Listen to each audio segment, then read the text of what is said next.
Paranormal Investigation. Most people will have at least one unexplained experience in their lifetime.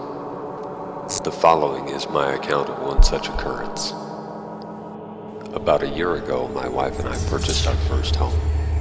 It was perfect. The price was right. It was in a nice neighborhood. It had just the right amount of room.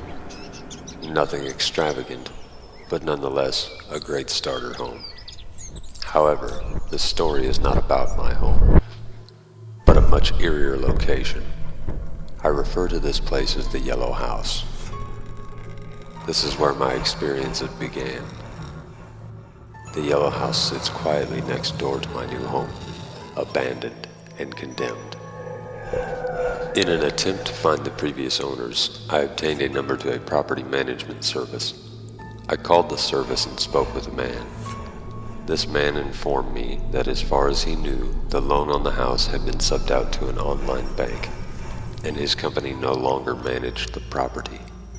He also said that the last time he was there, the door was unlocked.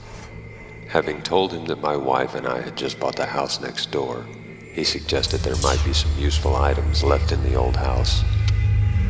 After stirring over what the man had said for a few minutes, curiosity got the best of me, and I talked my wife into going into the Yellow House. Upon first entering the Yellow House, the foul odor was overwhelming, though not unusual for an abandoned structure. Powering through the stench in an attempt to find anything useful, I couldn't help but notice how many important items were left in the house. It was almost as if the previous owners had just grabbed what they could and left. Major appliances, furniture, clothing, important documents, photos, the dirty dishes, they were all still left in the house. After taking all of this in, I resumed my mission to find something useful.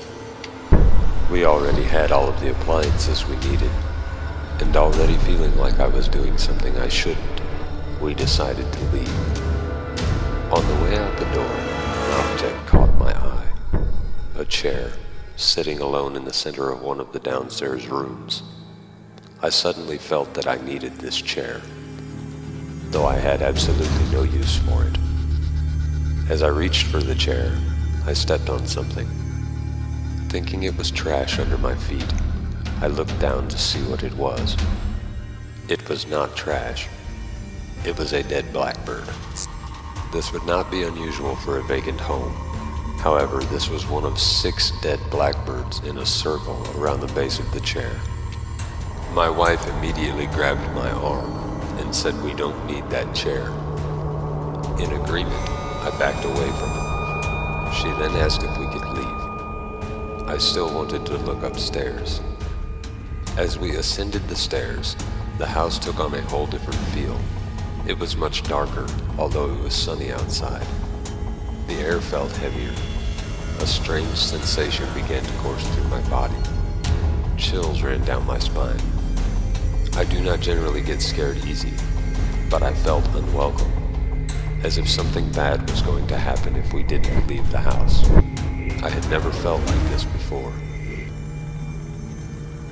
Pressing through the upstairs, nothing really stood out, until I reached what I believe was a child's room.